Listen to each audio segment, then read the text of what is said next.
नमस्कार, मैं हूं भूपेन साहू। आप देख रहे हैं प्रखर टीवी। प्रखर टीवी धमतरी एवं जिले की सभी खबरों को आप तक पहुंचाता है। तो इस वक्त की क्या खास खबर है, आइए जानते हैं। सर्वप्रीति मोक्ष अमावस्या पर रुद्रेश्वर महादेव घाट में स्वर्गधाम सेवा समिति ने अनजान मृतकों का पिंडदान एवं तर्पण किया। बुधवार सुबह पंडित रामावतार तिवारी ने विधि विधान से सभी 658 अनजान मृतकों का पिंडदान एवं तर्पण कराया। महानदी के रुद्रेश्वर घाट में पूजा पश्चात पिंडदान कर मृतात्माओं की शांति के लिए प्रार्थना की गई। तर्पण में मुख्य रूप से स्वर्गधाम सेवा समिति के अध्यक्ष हेमंत गोलता, महासचिव अशोक पवार सहित अन्य गणमान्य नागरिक मौजूद थे। इस दौरान अर्चना आदर्श महिला मानस मंडली बड़ी करेली की टीम ने भजनों की प्रस्तुति दी। इस अवसर पर विशेष व्याख्यान देने के लिए सेवाभावी चिकित्सक डॉक्टर रोशन उपाध्याय पहुंचे थे। उन्होंने पितृपक्ष के महत्व पर प्रकाश डाला। बताया कि जल भोजन हवन के माध्यम से हम पितरों को तर्पण करते हैं। शास्त्र पितृपक्ष को महोत्सव के रूप में मनाने कहता है। देवधन, शिवधन, कितना घनघोर जो है कलयुग आ गए हैं। और कलयुग आए के बाद भी जो है आज इंसान नहीं समझ पाते। इंसान आज रामचरित मानस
कितना घनघोर जो है कलयुग आ गए हैं। और कलयुग आए के बाद भी जो है आज इंसान नहीं समझ पाते।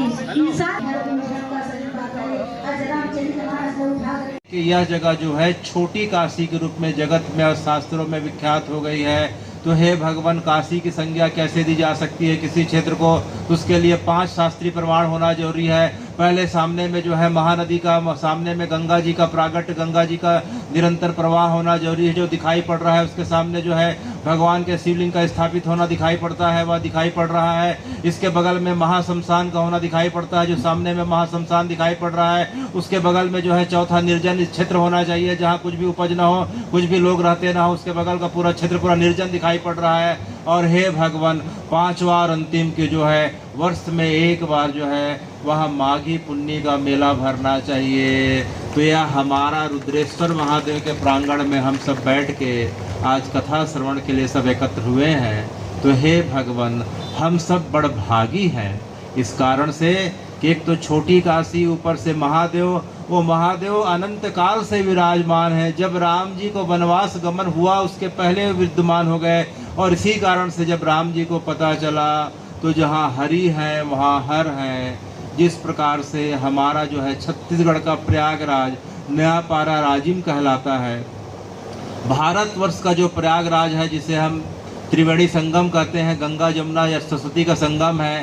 तो हे भगवान, उस जगह पे तो सरस्वती विलुप्त दिखाई पड़ रही हैं, लेकिन हमारे प्रयागराज में नयापारा राजिम में अगर जाते हैं तो सोंढूर नदी, महानदी और पैरी नदी का संगम आज भी अभी भी जाके देखा जा सकता है।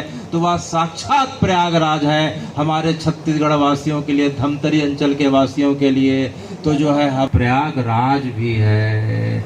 इसीलिए जब प्रयागराज में जब राम जी आते हैं तो वहाँ अगर आप देखेंगे तो हरिहर का मिलन कैसा हो रहा है राजिम में। तो वहाँ भगवान जो है राजीव लोचन के रूप में पहले से विराजमान है, वहाँ हरि पहले से विराजमान है। तो जब राम जी वनवास के समय आते हैं तो वहाँ हर तो होना चाहिए। तो श्री जानकी जी के हाथ से कुलेश्वर महादेव की स्थापना उस जो है संगम पे कर दी गई। तब से लेकर आज तक हरिहर का वह संगम स्थल जो है आज तक देखा जा सकता है, लोगों के द्वारा अनुभव किया जा रहा है। तो उसी क्रम में जब राम जानकी लखन जब आते हैं वनवास के समय, तो जब रुद्रेश्वर महादेव के जो बर का पेड़ है, बर पीपल आंवला का जो पेड़ दिखाई पड़ रहा है, भगवान यहाँ मध्याह्न में 1:30 बजे के आसपास पहुँचते हैं, मध्याह्न विश्राम करते हैं, फिर जो है शाम की संध्या करते हैं, शाम का संध्या अपने पितरों के नाम पे तर्पण करते हैं, सवेरे उठ के इस महानदी में जो है फिर से पुनः तर्पण करते हैं और महानदी के महानंदा के जल को लेके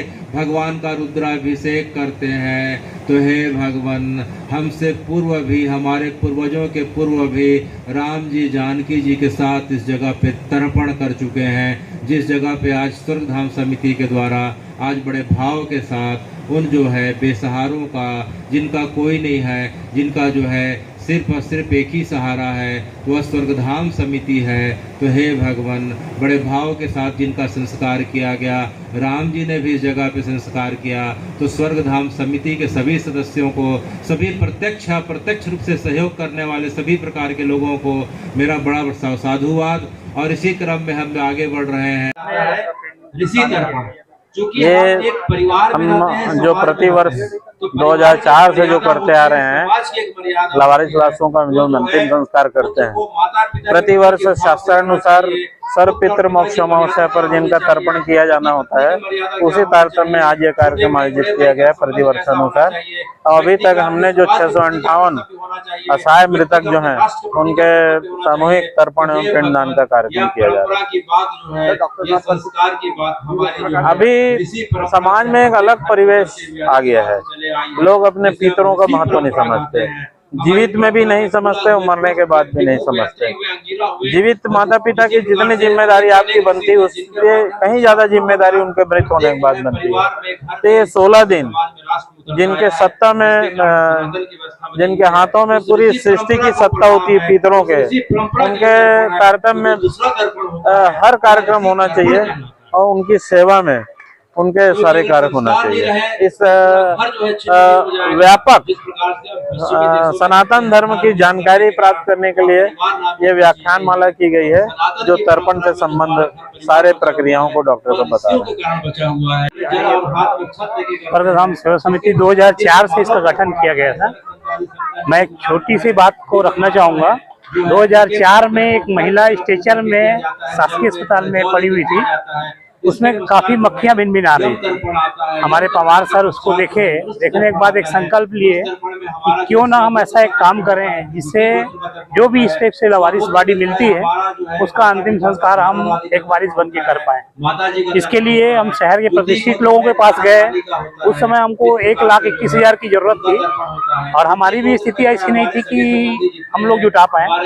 तो कुछ लोगों के पास गए, लेकिन उनका वापस मनोबल ऐसा रहा कि इस फालतू काम के लिए हमारे पास समय नहीं है और ना ही हम पैसा दे पाए। फिर हम दोनों ने संकल्प लिया कि नहीं, हम दोनों मिलके ही इस बेड़ा को उठाएं। अजय चंद्राकर जी कुरुद विधायक जो हैं, उन्होंने इस बात का मान रखा और जाके पंजीयन कराया समिति का। तुरंत ही उनके मधुबन नाम और स्वर्गधाम सेवा समिति एक ही दिन में पंजीयन हुई और 2004 से हम ये बेड़ा उठाए हैं।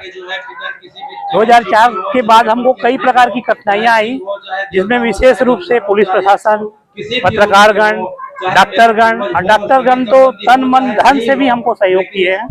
जो उनकी व्यवस्था के कारण ही आज स्वर्गधाम सेवा समिति इस जगह पे पहुंची है। हम ये पिछले 20 सालों से काम कर रहे हैं और आज के दिन उन तृप्त आत्माओं को शांति देने के लिए पिंडदान का कार्यक्रम करते हैं, ताकि भगवान उनको सद्गति दे और मोक्ष पहुंचे। तो ये थी अब तक की खबरें। अन्य खबरों के लिए प्रखर टीवी के संग बने रहिए। बहुत जल्द मिलते हैं।